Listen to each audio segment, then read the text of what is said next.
soit un cube d'arête A, l'aire de la section, on demande de rechercher l'aire de la section AD1, M ou M est milieu de BB1.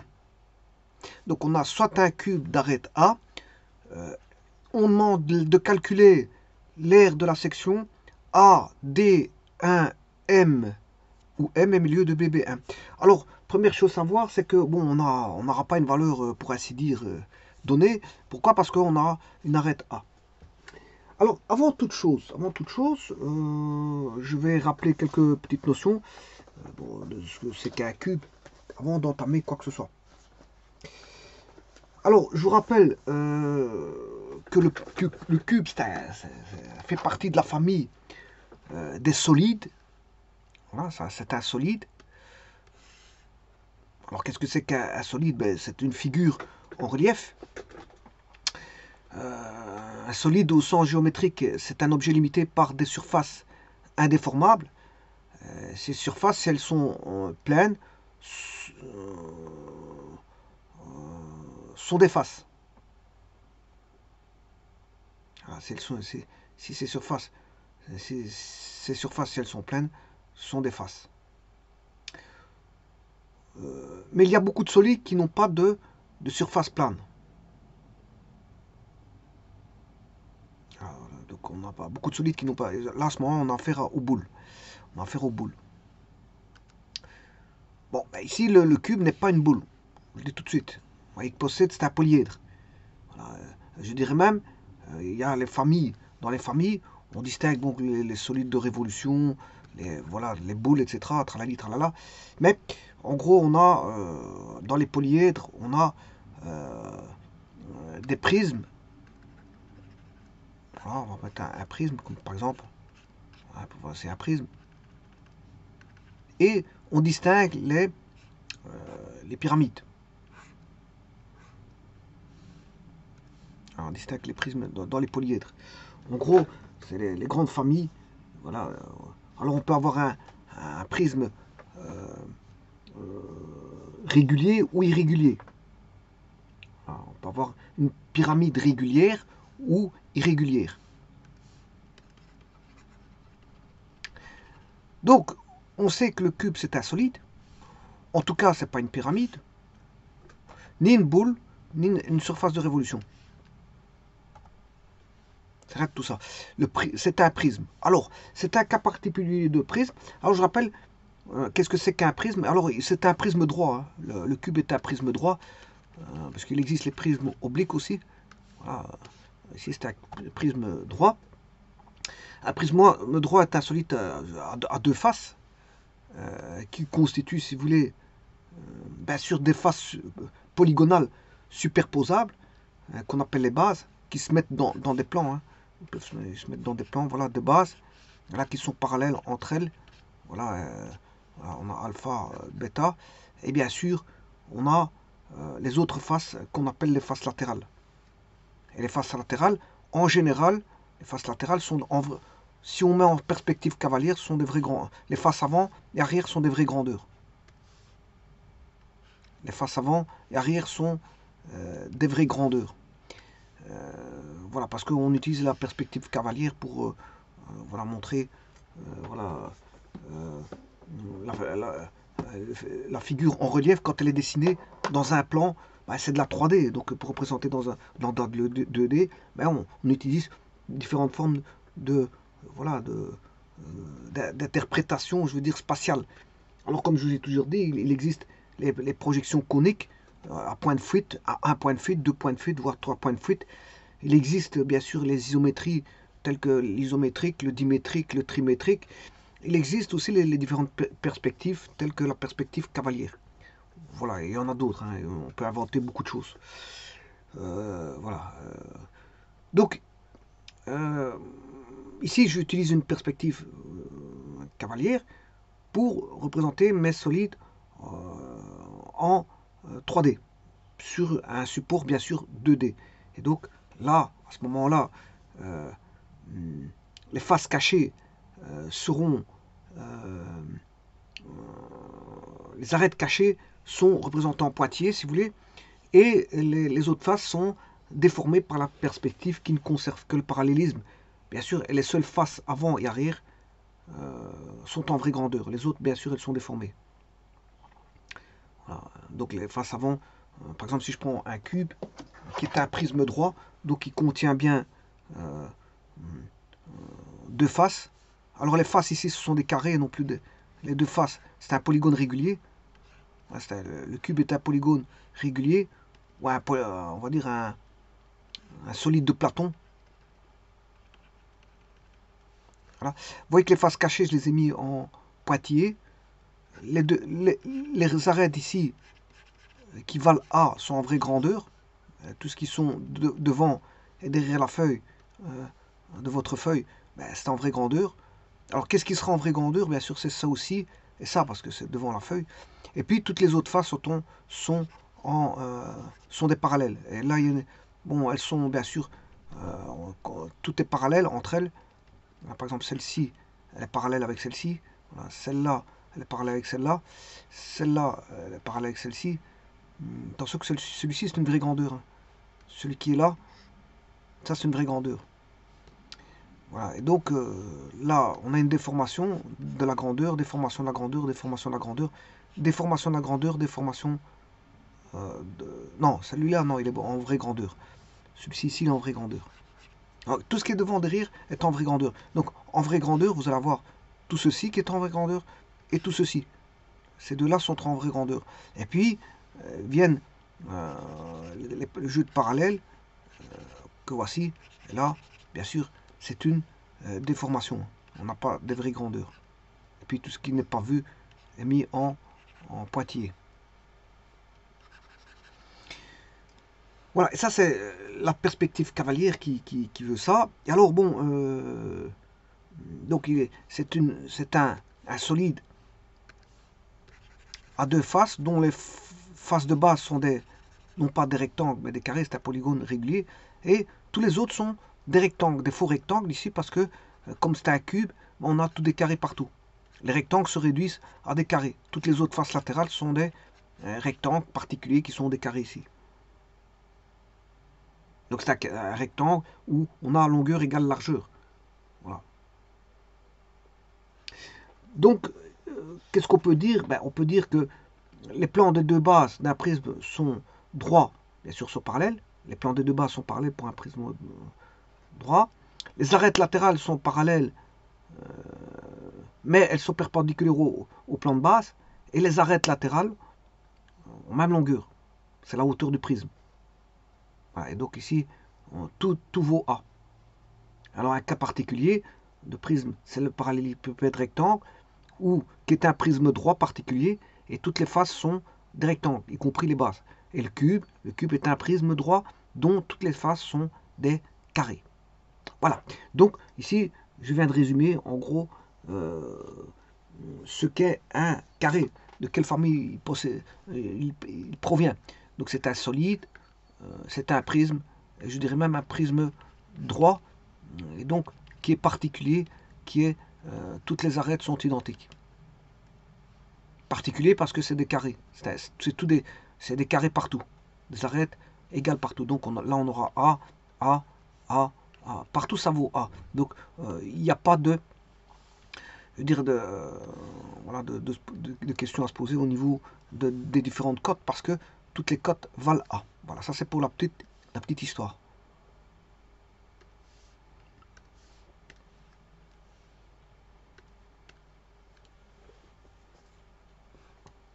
Alors maintenant, comment construire comment dénommer comment on appelle ça, ce cube? Alors on va le dénommer de la façon suivante. On voit dans l'énoncé qu'il est marqué A, D1. M est un point particulier d'une arête, milieu de BB1. C'est-à-dire quoi? C'est-à-dire vous avez du AB. Ben, si on a du AB, ben, on a du CD. Voilà. Et les 1, qu'est-ce que c'est? Ben, c'est en fait c'est la translation. C'est une translation.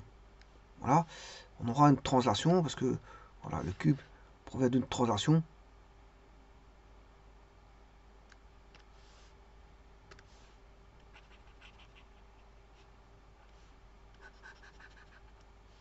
Alors, ici, je peux translater les bases ou un des côtés, parce que de toute façon, ici, tout est identique, donc je peux translater ce que je veux.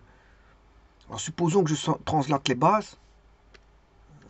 Donc, je prends le plan ici, alpha, bêta. Donc là, il faut que je change. Je vais translater soit bêta vers alpha, ou alpha vers bêta. Donc, si vous voulez, le mieux, c'est de mettre alpha prime. Je vais translater de alpha vers alpha prime. Alors si j'ai ça, c'est alpha, AB, C, D, ben, je vais translater par un vecteur ici de translation tous les points au travers d'un vecteur de translation qui est de direction égale aux arêtes, de sens de haut vers le bas, de haut vers le bas, et de norme égale à l'arête.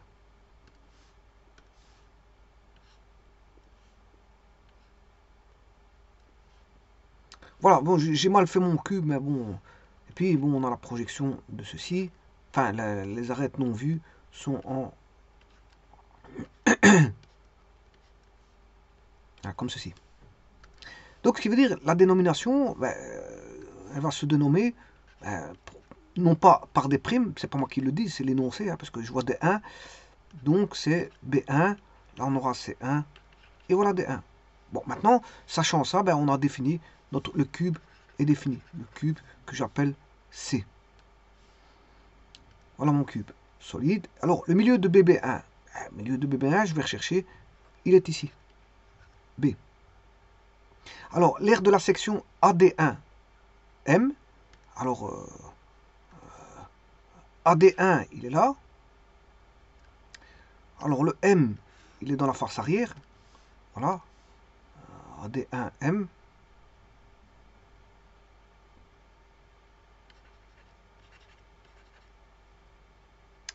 Voilà, donc ça c'est bien AD1. AD1 et M est là. Il est en face arrière. Bon. Et donc, maintenant, il faut construire la section et en calculer. Ben, on a déjà deux arêtes. Je m'excuse, on a déjà deux côtés. On a deux côtés. Eh bien, on va rechercher ce que ça vaut. Alors, comment je pourrais faire ça? Bon, je vais redessiner mon cube.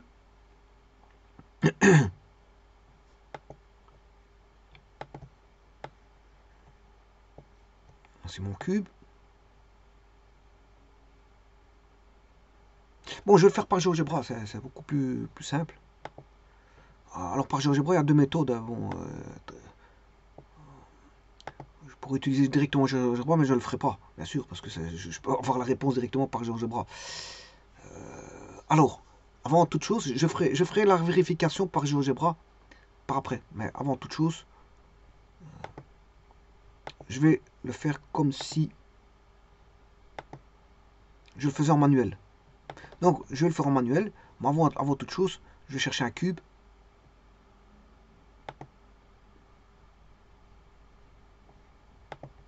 Allez, je vais mettre de là. Alors, on va aller vers 5. Voilà. Mon cube, il est ici. Et je mets une arête de 5. Peu importe.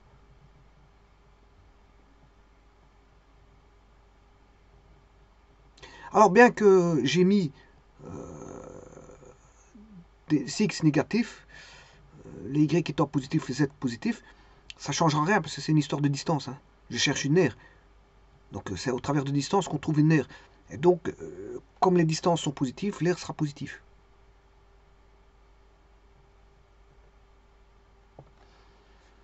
Alors maintenant, on va positionner. Bon, ici, il faut que je regarde tout d'abord. Supposons. Ici, j'ai quoi? A. Bon, l'inlet, c'est BC.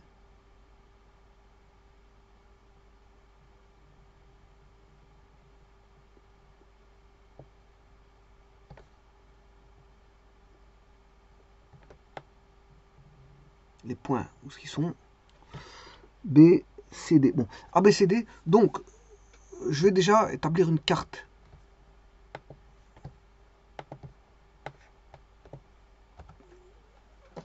Alors, le A,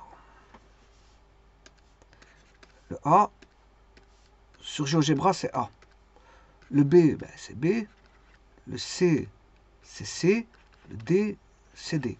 Bon, maintenant, il reste E, F, G, H. Et on va regarder à quoi ça pourrait correspondre par rapport à mon énoncé. Donc, par rapport à ça. Donc, à A correspond à 1. Alors, à A correspond E. À B correspond F. À C correspond G. À D correspond H. Donc, c'est tout simple. Ici, on aura E. À E correspond A, c'est-à-dire, enfin, c'est une translation du point A qui donne E. Donc, ici, ça va donner A1. BF est une translation de B, de vecteur d'arrêt A, voilà, qui va donner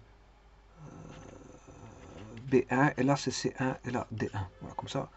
Alors, quand on dit milieu, le milieu, je vais aller mettre un milieu qui est BB1. Alors, BB1, ce sera BF. Donc, il faut le milieu de BF.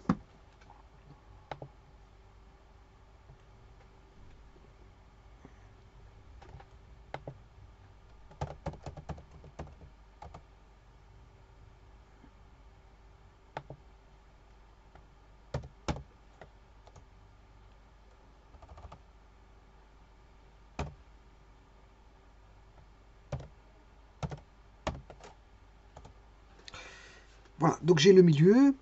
Alors, aussi, on a AD1, qui correspond à AH. J'ai un segment AH. Donc, je vais dessiner segment A, H. Voilà, j'ai le segment H. Voilà. Et donc, bon, je peux déjà réunir le point A. Comment est-ce qu'il s'appelle ce milieu? Je vais mettre M. On voit pas très fort, mais enfin bref. C'est le point M ici.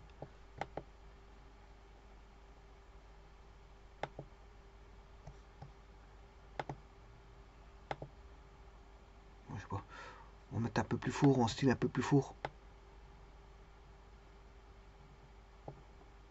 Style.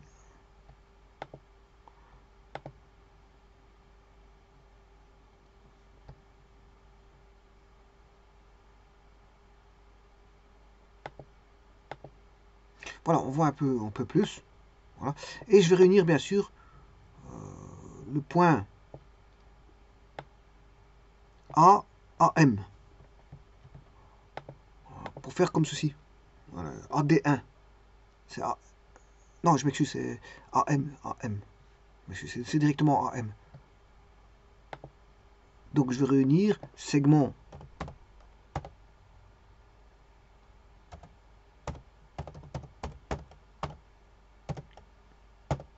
voilà, je l'ai.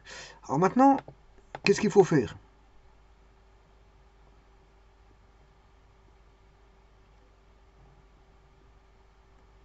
Eh bien, je vais faire passer une droite parallèle à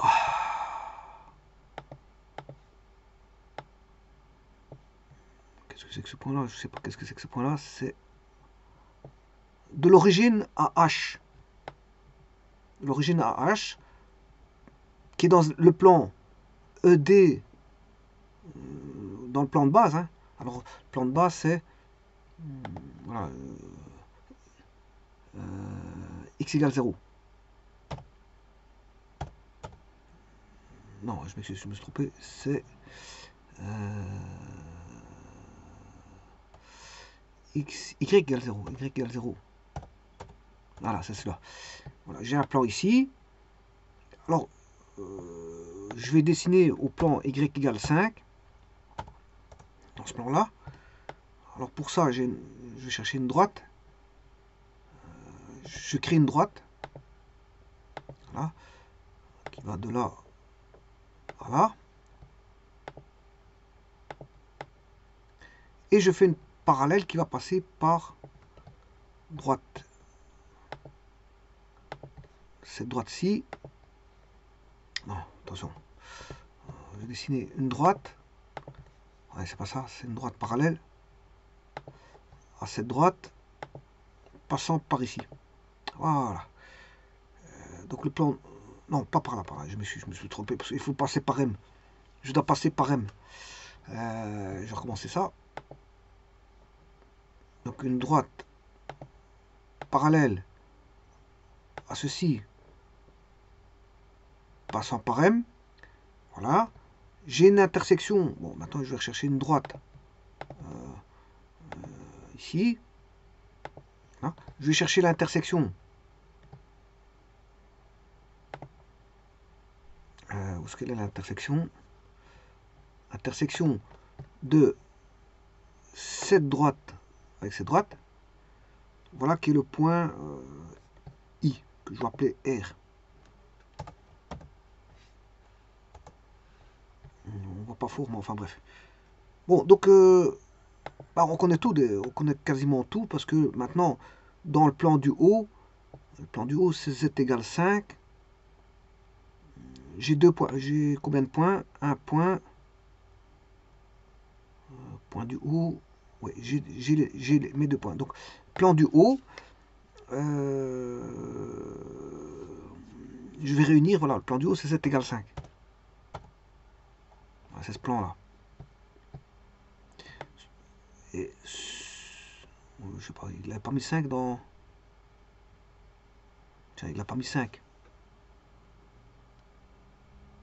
Bon, mon cube, il est pas bon. Hein. Est-ce que je peux changer ça? 5, 18. Bon. Point B. Mon cube, il n'est pas tout à fait précis. Il n'est pas tout à fait précis. Mais enfin, on va déjà voir. Enfin, j'aurais voulu avoir des cotes. Je veux dire, bon, enfin, je sais pas combien est-ce que ça fait alors. 5, 18 alors.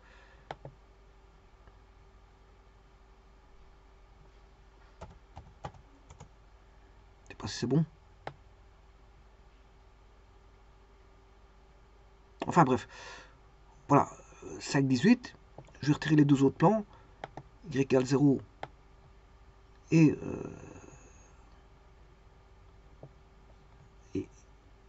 alors le Y il n'était pas bon non plus ici, parce que c'est 5, 18.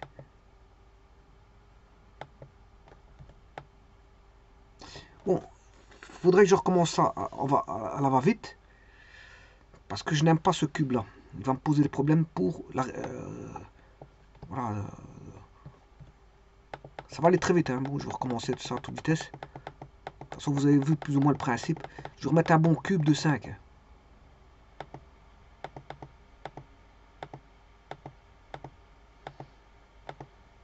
Parce que il fait 5, 18, ça me dérange. Pour la vérification, après, ça me dérange. En plus, pour les intersections, je ne serai pas... Voilà. Donc, je mets un cube. Allez, de là.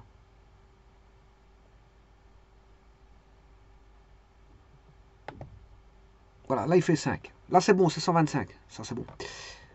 Alors, je disais que on a un point M au milieu de BB1.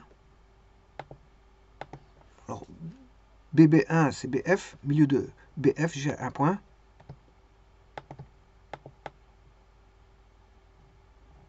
Alors, voyons voir si c'est...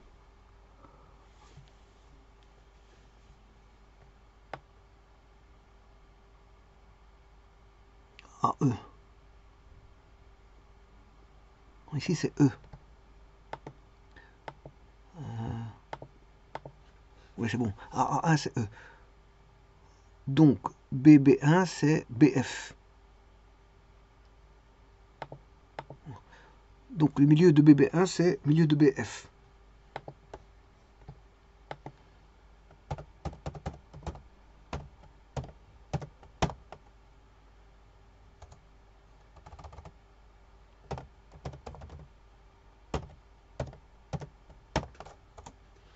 Voilà. Alors, on donne dans l'énoncé AD1. AD1, c'est AH. AD1, c'est AH. C'est AH. Donc, je vais mettre le segment AH.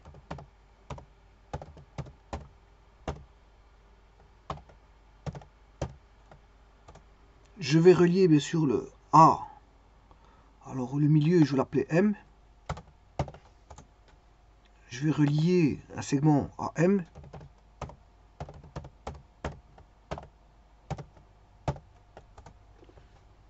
Voilà. Alors maintenant, je vais prendre... J'ai un point dans le plan du dessus. Hein.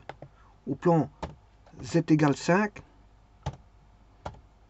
Voilà, ici, là-bas, j'ai un point. Voilà, j'ai un point. Alors, pour avoir un deuxième point, je vais faire une parallèle. Enfin, faire une parallèle du segment si qui va passer par ce point là-bas. Il m'a donné une droite, c'est pas un problème. Oh non, non, il doit passer par M. Il doit passer par M, je m'excuse. Bon, je recommence. Donc, parallèle.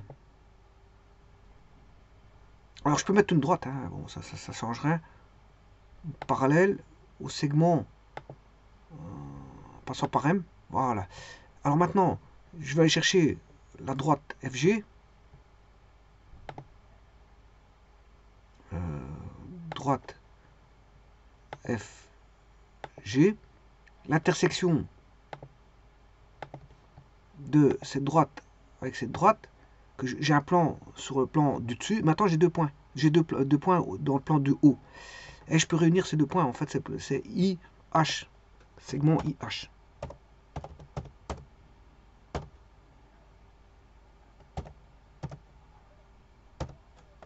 Voilà. Et donc, c'est ce qu'il faut chercher l'air. Il faut chercher l'air de ceci. Alors, maintenant, je vais faire passer un plan. Par là. Plan. Où est-ce qu'il est, ce plan. Plan.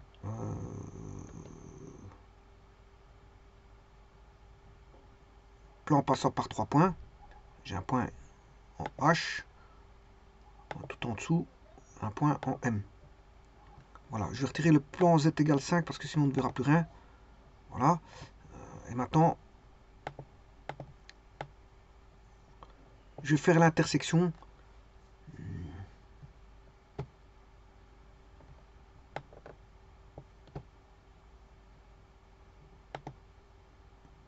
de ce cube avec ce plan.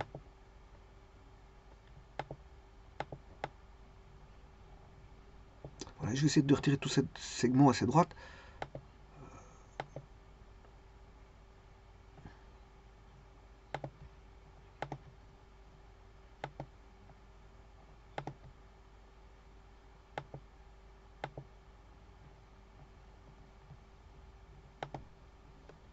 Voilà, on voit le plan de section.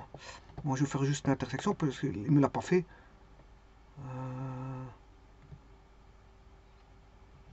Intersection de deux faces.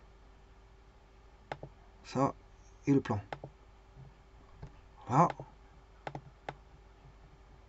Et vous voyez la figure.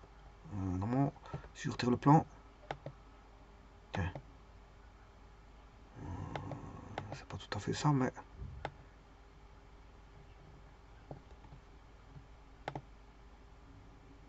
de deux surfaces. Bon, j'ai mal choisi. Bon, je sais pas qu'est-ce qu'il me fait, mais c'est pas ça que je demande.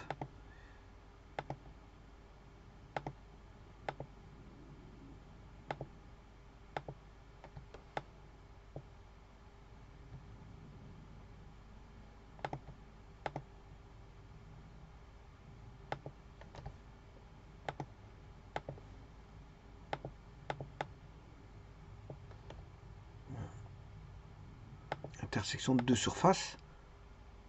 Le cube.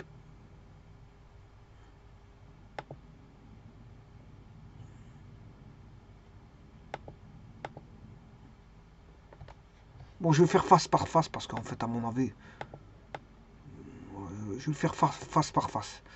Intersection de deux surfaces. Ceci. Voilà, là, il l'a fait. Là, cette fois-ci, il l'a fait tout. Il me faisait face par face, je ne sais pas pourquoi. Maintenant, si je retire le plan, donc là, les intersections, j'ai plus besoin parce qu'il me faisait face par face. Alors que j'avais besoin de l'intersection. Voilà. Et donc, là, on a ceci.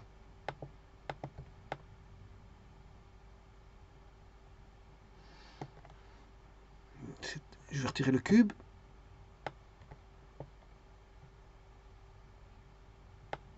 Où est le cube? Il est ici. Et on a ceci. Je crée une vue 2D. La vue 2D là. Donc on a affaire à un trapèze isocèle. Voilà, on a affaire à un trapèze isocèle. Bon. Alors, voyons voir. Je vais le dessiner sur GeoGebra. Voilà,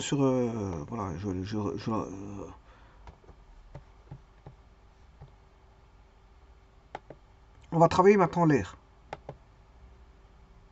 Bon, l'air, elle est connue hein, de la surface, parce que combien? J'ai pris un air de 5, je dois trouver 28 13. Ah non, oui, 28 13. Ça fait 28 13. Bon, alors,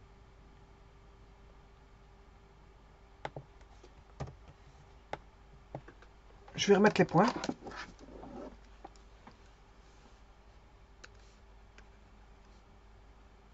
Alors le B, c'est B. Là, on a B.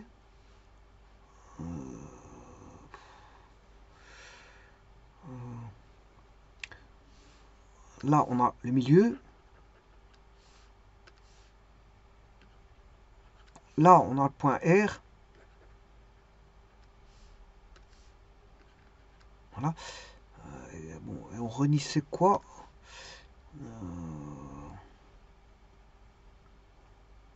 A relier le M. Et l'autre, c'était D1. A relier le M. Et donc, ce qui veut dire relier B1. Donc, celui-ci, c'est B1.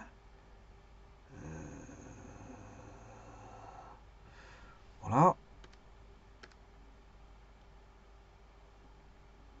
Donc, en dessous, M coupe BB1. M coupe B, B1 au milieu. Par contre, ici, il y a un petit problème. Oui, celui-ci, c'est D1. AD1. Donc, ça veut dire que celui-ci vaudra C, celui-ci vaudra D. Celui-là vaudra C1. Et donc là, bien sûr, vous avez A1. Donc on a tout. Le A1, il est là. Bon. Alors on va travailler ceci.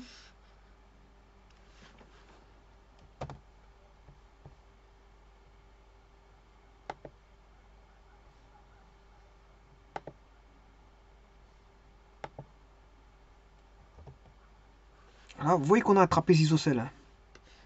C'est un trapèze isocèle. Alors je peux déjà mesurer, sachant que la cote vaut A, ben, on peut mesurer la distance. AD, elle est connue, ça fait A. La distance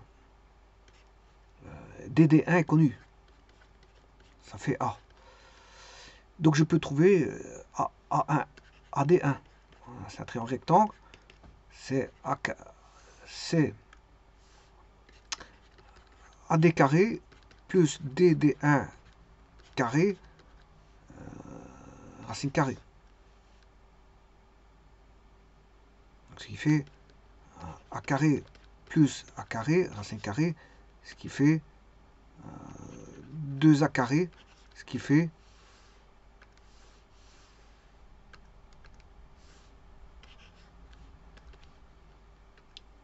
A racine de 2.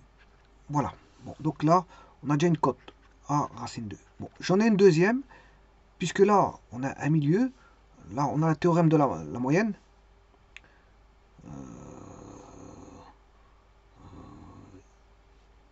Ici, si vous voulez, là, on a coupé au milieu. Le segment AB coupe au milieu. Au milieu, voilà. Et si je coupe au milieu et que je fais une parallèle AD1 passant par le milieu, ça veut dire que R est au milieu aussi. R est milieu. Et donc, si le milieu, ça veut dire que par rapport à ceci, ben, c'est la moitié. Par rapport à BC1, qui est égal à AD1, BC1 est égal à AD1, qui vaut à racine 2. Vous voyez que, voilà, on coupe au milieu. Donc, si on coupe au milieu, ben, je veux dire, on a la moitié. C'est le théorème de la moyenne. On aura A sur... Donc, ce qui veut dire que RM est connu. RM est connu, qui vaut A racine 2 sur 2. Ce qui veut dire que ce qu'on ne connaît pas, ben, c'est la hauteur.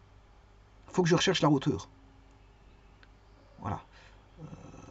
Je vais rechercher la hauteur. Mais il faut que je redessine ceci.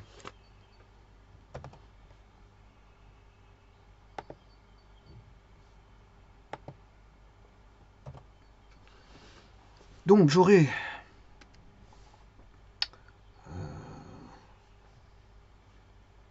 alors je vais dessiner à l'endroit.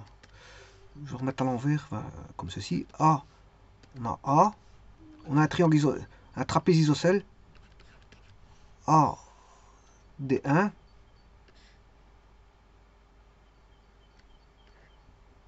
Là, on a RM. A. Bon, le M il est de l'autre côté. MR. Parce que je l'ai mis à l'envers. MR. Alors je vais relier ça comme ça. Donc qu'est-ce qu'on peut dire? Que l'angle là est égal à cet angle là. On a un trapèze isocèle. Alors, la surface d'un trapèze, c'est grande base plus petite base fois la hauteur sur 2. Bon, la grande base, elle est connue, puisqu'elle vaut A racine 2.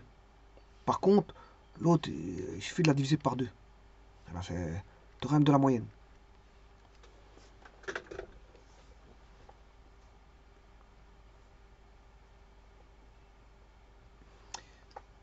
Donc, ce qu'il faut déterminer ici, c'est H. C'est le H.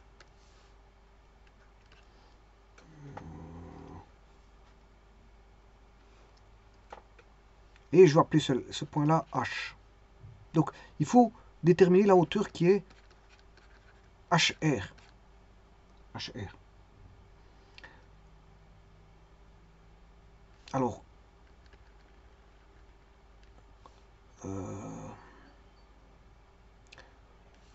ce côté-là est égal à ceci, HD1 est égal à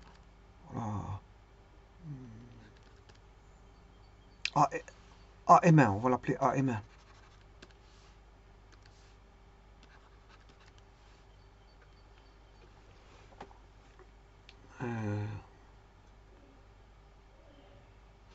Et que vaut, si je fais MR moins AD1, on aura 2 fois AM1, donc 2 fois HD1.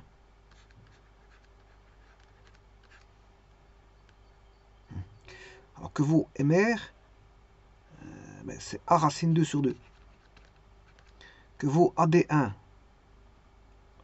c'est A racine 2.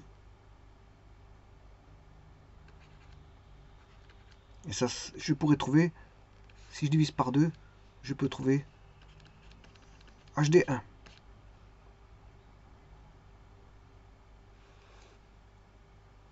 Alors, ça, je peux déjà vérifier. Je peux déjà vérifier.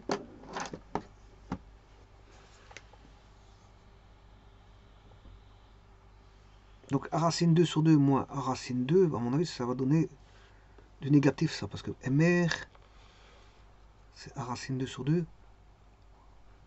Non, c'est AD1, oui, c'est AD1. C'est le plus grand moins le plus petit pour donner du positif, sinon je vais avoir du négatif. C'est AD1 moins MR.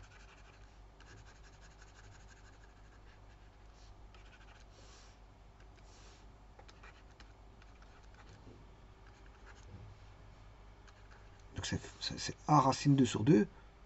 A racine 2 moins A racine 2 sur 2.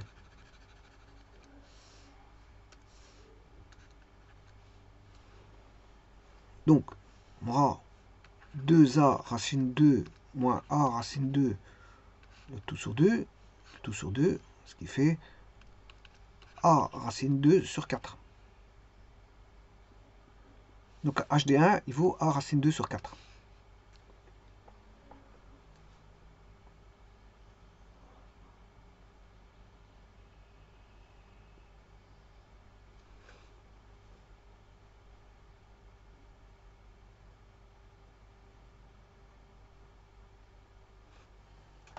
Je vais mesurer, je vais regarder.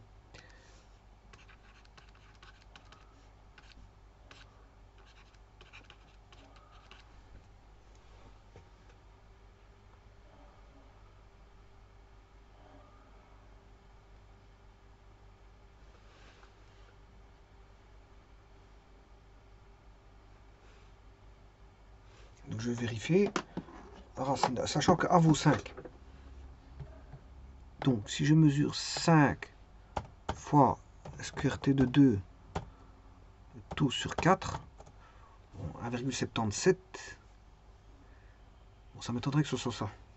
Ah, c'est possible, c'est possible, c'est possible. Bon, je vais chercher le segment.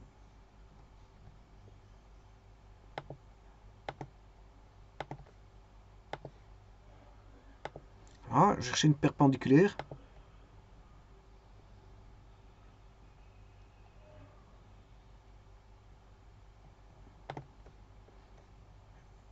Au segment passant par le point là. Voilà, et je vais chercher l'intersection.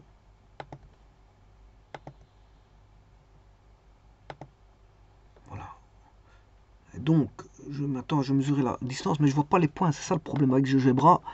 On ne voit rien parce qu'il met tous ces points. Bon, c'est A. AS. Distance à AS.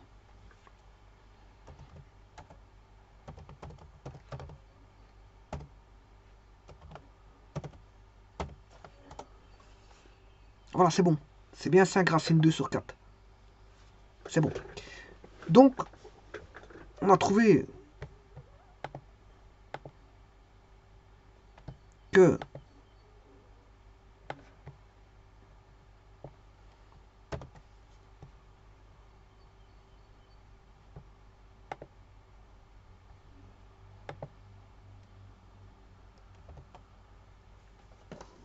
HD1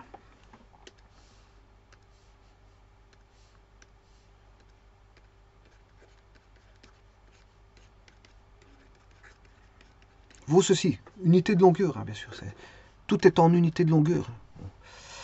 Alors, ça veut dire que je connais ceci. Alors, est-ce qu'on connaît RD1?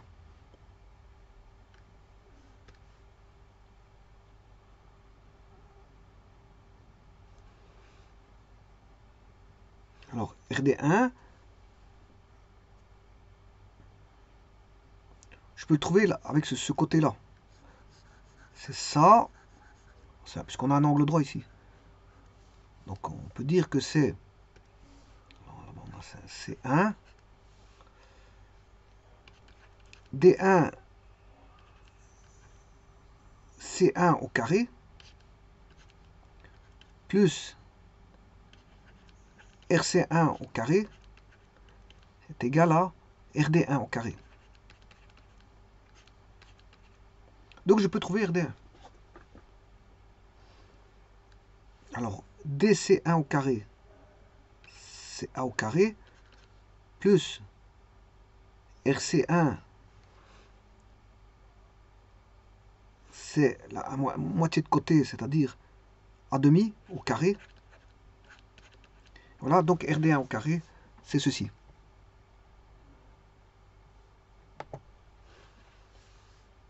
Donc RD1 au carré.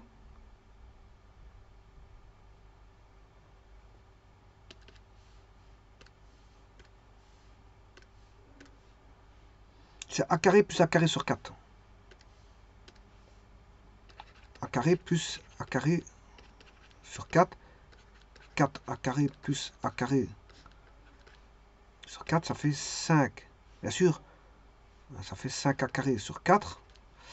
Donc RD1 vaut racine de 5 sur 2A. Alors je vais mesurer. Alors je vais faire racine de 5 fois A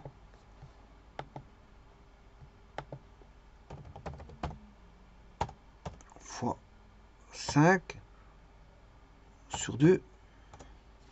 5,59. Donc, il faut que j'aille rechercher.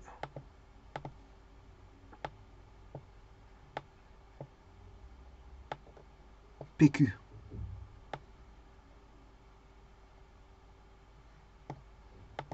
Segment PQ. 5,59, c'est bon. Donc on est dans le bon. Tout est bon pour l'instant. Et donc maintenant je peux trouver la hauteur.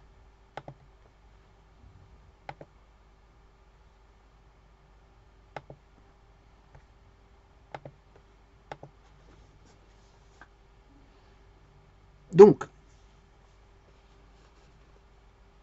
RD1, je l'ai.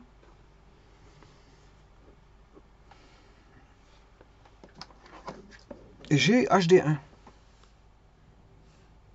Donc HD1, on l'a.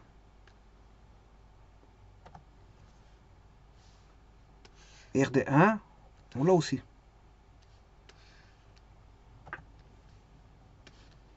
Donc je peux trouver la hauteur, RH. Alors, RH au carré plus HD1 au carré est égal à RD1 au carré. Donc si j'enlève moins HD1 au carré, ben, j'obtiens RH au carré. Et pour avoir RH, je prends la racine carrée.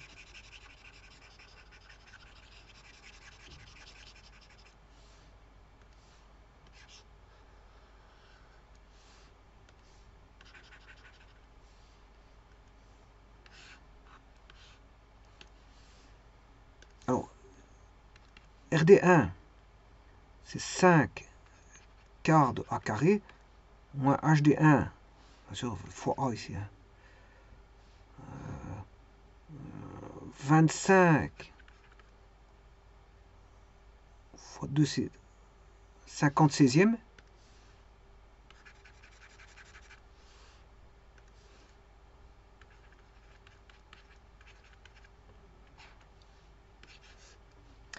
Et fois 4, ça fait 20. Il y a quelque chose qui ne va pas.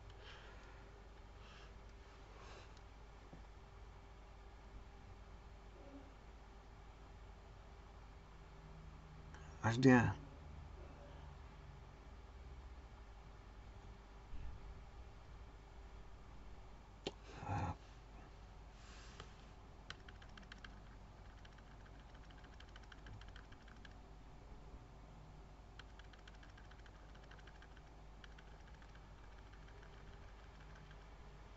Bon, je ne me rappelle plus combien j'avais trouvé pour. À mon avis, HD1, je me trompe là, c'est pas 5. HD1.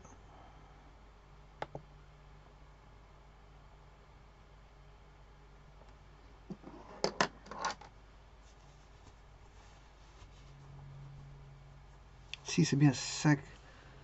5 racine 2 sur 4.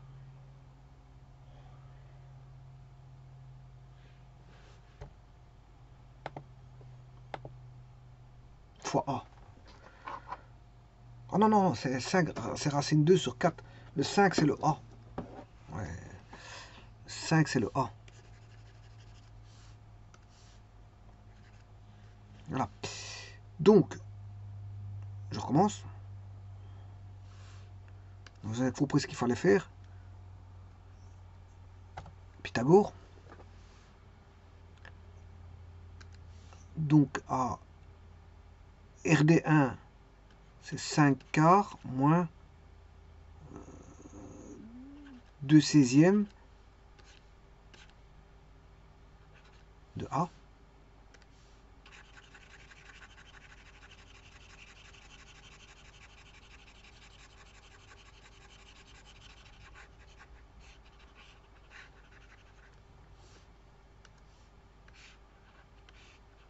Petit instant.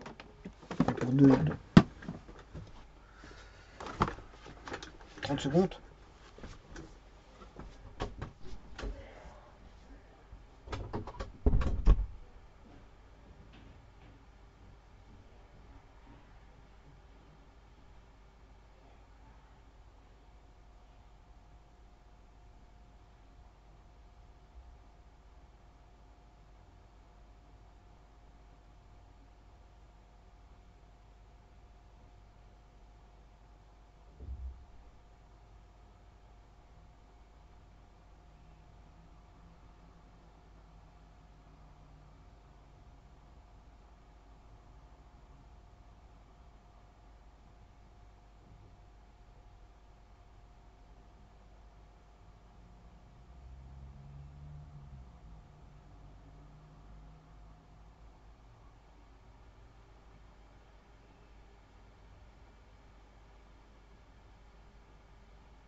Voici.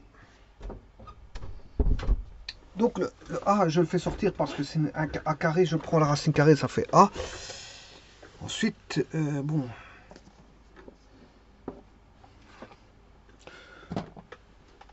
Moi, je vais le décortiquer parce que je risque de me tromper si je ne décortique pas. Donc,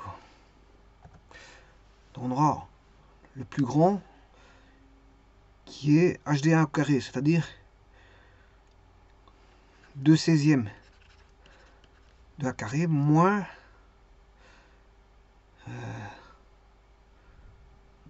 non, ça c'est le plus HD1, c'est le plus petit. L'hypoténuse étant racine 5 sur 2, ce qui fait 5 quarts de A carré moins ceci. Voilà, racine carrée. Ce qui veut dire qu'on aura 20 moins 2 16e, c'est fait 18 16e.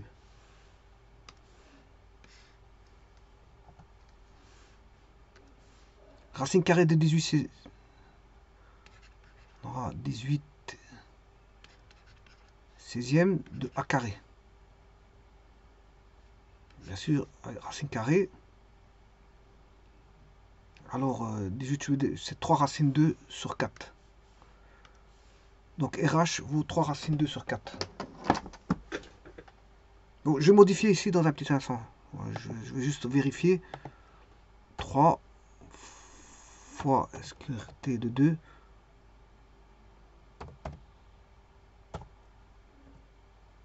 sur 4 fois 5. 5, 3. Alors, est-ce que j'avais 5, 3 AS?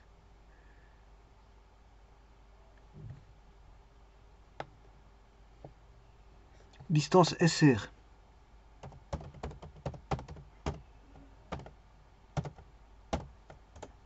5, 3, c'est bon. Donc maintenant, je peux l'écrire correctement.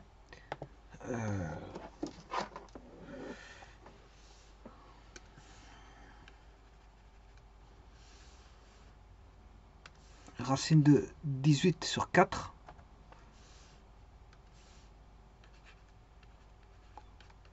Alors là, j'avais dit que c'était 9 fois 2, ce qui fait 3 racines 2 sur 4.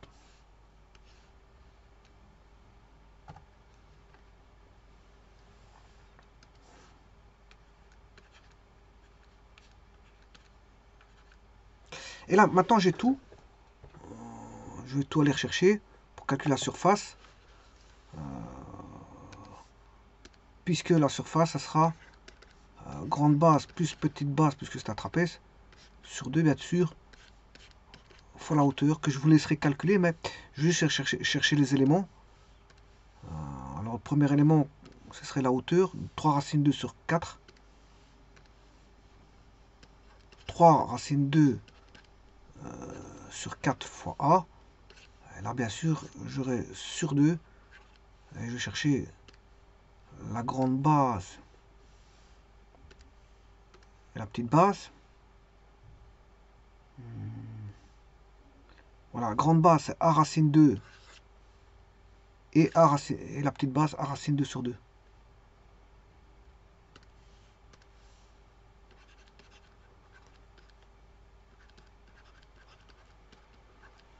Voilà. Donc, ce qui fait 2A racine 2 plus A racine 2, le tout sur 2. Ce qui fait 3A racine 2 sur 2, le tout divisé par 2, ça fait 3A racine 4.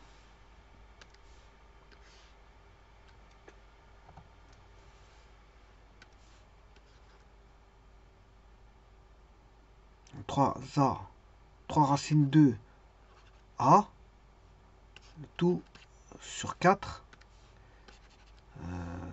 Ce qui fait en R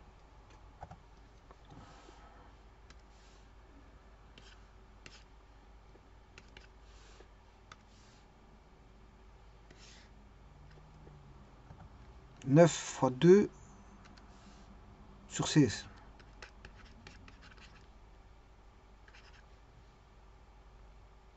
À carré. Unité de surface. Donc ce qui fait 18 16e.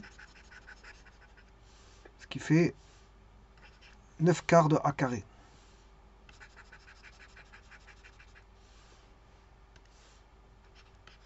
La surface fait 9 quarts de A carré. Unité de surface.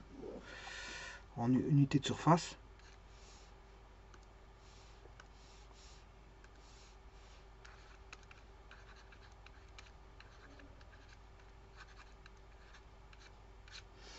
Je vais vérifier, bien sûr. Il suffit d'aller chercher le polygone P, Q, R, A, P.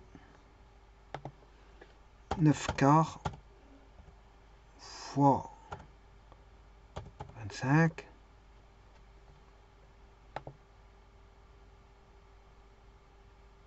Il y a encore un petit problème. 9 quarts de A carré.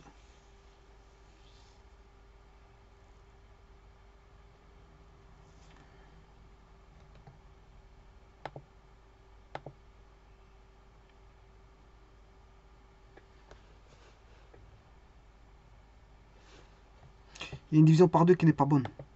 Parce que si je fais V sur 2, j'ai l'air.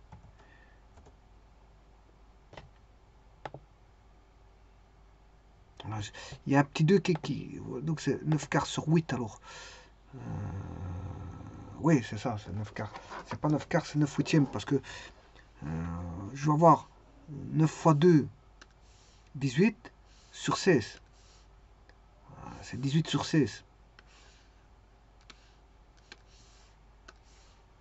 C'est 18 16e de la carré. Si je divise par 2, c'est 9 huitièmes et pas 9 quarts.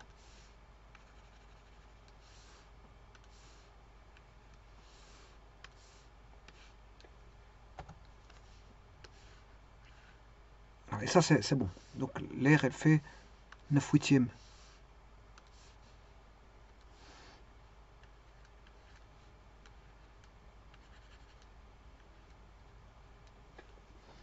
9 huitièmes de A carré.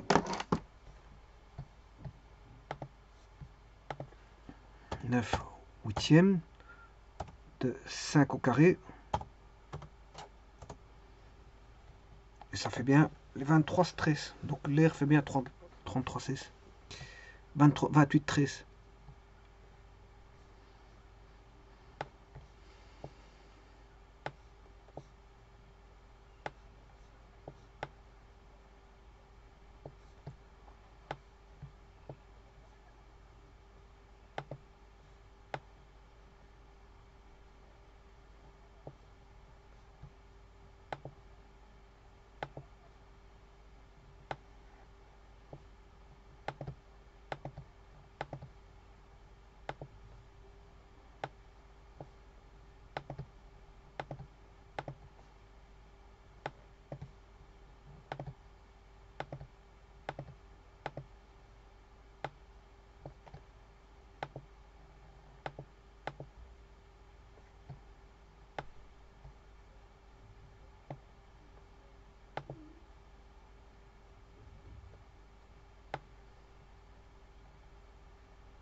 Donc cette terre-là vaut 9 huitièmes de A, 9 huitièmes de A carré.